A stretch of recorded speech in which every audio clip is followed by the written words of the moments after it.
Hey folks, this is Chad Perkins for Red Giant, here to look at the new features in Holomatrix II in Universe 2.1. Holomatrix creates hologram and signal distortion effects from regular old layers.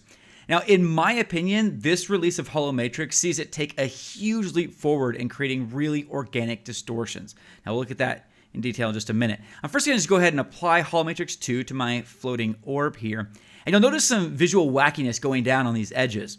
To fix this, just go to Holomatrix and enable the Alpha Edge Fix option. Now, if you're short on time or haven't mastered the art of replicating signal distortion, there are some great new presets for you to use. Just click here on the Choose a Preset button to see animated previews of the presets. Now, the old familiar presets are still here with the addition of some new faces that utilize the new features. There's Chromatic Breakup, for example, which displaces color channels. Going Rogue, which is based on the holograms seen in Rogue One. Clone Warrior, which is based on Star Wars Clone Wars. Now, I might suggest that these presets are also great jumping off points. I feel very comfortable with most Red Giant products, but I still use presets as a starting point all the time. It's usually faster to start with some of the work done for you rather than start from scratch. Okay, getting back to the presets here, we've got Game Console 1, Game Console 2. Who doesn't love old school 8-bit stuff, right? And then we have this one down here, plus chromatic distortions. This adds chromatic distortions to the effect, and we'll talk a lot about chromatic displacement a little bit later on. But anytime you see this little plus icon, it lets you know that this won't completely replace your current settings, just add this effect. So in our case here with the plus chromatic distortions preset, this adds chromatic distortions to whatever else you got going on. Plus Make Chromatic turns regular distortions into chromatic distortions. Plus Blur Distortions adds a blur effect to all distortions. So these new presets are amazing, but let's dig into these new features individually so you have more control over what's going on here. Now, first we've got blurs all over the place, and this is a feature that was actually requested by me, so I'm kind of proud of this one. And because of that, it's the only Holomatrix feature that my mom knows about. But when you've got a bad signal, sometimes some elements are blurry and some distortions are sharp. So you can blur and soften elements now, which is fantastic. For example, if you have traveling distortion, you can increase the distortion blur amount. Distortion blur falloff creates a falloff of the blur from the center of the distortion. So increasing this value keeps the centers of the distortions blurry, but then it also takes blur out of the edges of the distortion. Sometimes distortions like this feel a little too sharp to me. It makes them feel a little too, fake and post-production-y, too digital. So now you can soften the map used to create these distortions using the aptly named Soften Distortion Map parameter. It's subtle, but it obviously makes a big difference. You can also now blur and feather scan lines. And to me, this is the magic right here, folks. If I go into scan line settings, you'll see scan line feather and scan line blur. Now, what's the difference?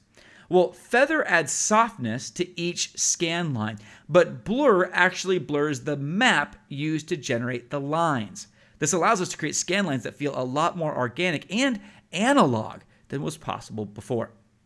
Now you can also create blurred chromatic distortions. Let's go into traveling distortion settings and enable chromatic distortions. This allows you to separate the red, green, and blue data independently, which is another common occurrence in signal transfers.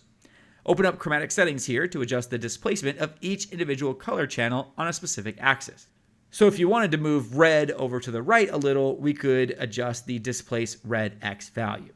So here's another example. It's probably a little bit easier to see this chromatic distortion. And actually what I'm going to do is I'm going to pause it so you can really see what's going on here. But when I pause it, you see this kind of telltale rainbow signs on the edges of our distortions here. And this right here is the chromatic aberrations. You can see it a little bit on this text. It's a very subtle effect here. Again, it's like these rainbows right on the fringes.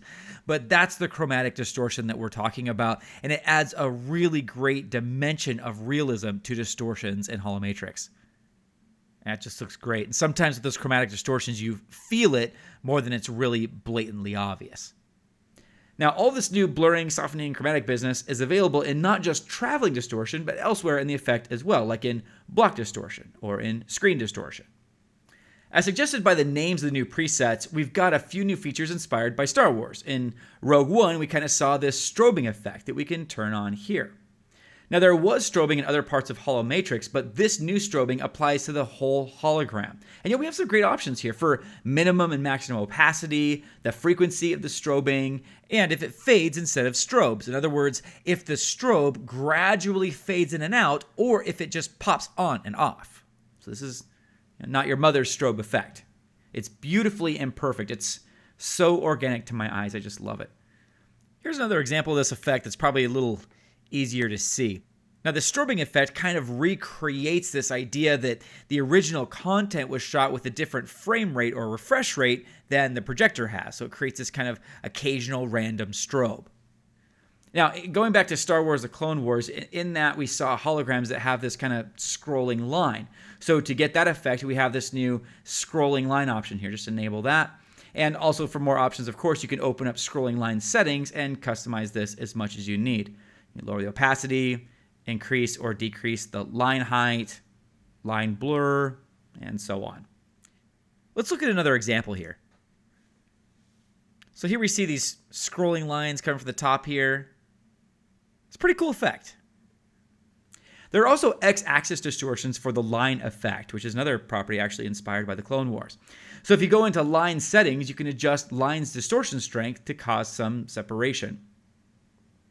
And when it comes to scan lines, which to me is really the heart of Holomatrix and holograms, there's now a lot more control. There's a little bug fix here that keeps scan lines equally spaced apart. Now I'm just going to fiddle with my settings a little bit here just to show you this. So you can see how these lines aren't exactly spaced out equally now. Now again, this isn't something that you'll run into all the time, but when you do bump into it, it can be problematic. But now you just have to go to Scan Line Advanced and enable Scan Line Fix. Boom, done. You could also disable scaling of the scan lines, which disables Holomatrix's automatic scaling of the lines, which allows you to get thinner scan lines. And guys, these little tiny scan lines they speak to my soul. They look phenomenal. And this little feature is so indicative to me of the new features in Holomatrix. It seems like this tiny small feature, but the impact on the believability of the effect is just enormous to my eyes. Now, one last thing. Aaron Rabinowitz, who we all know and love, who is the creator of Holomatrix, has talked to the guys that actually create the holograms in Star Wars. And one of the ideas that they wrestle with when creating a hologram is that there are really two pieces of the hologram pie. There's the content, or the recording or the signal or whatever. And then there's also the projector of that content. Two separate components here. And so Holomatrix gives you this option to distort last. That basically means you can transfer distortions from the content of the signal to the projector of it.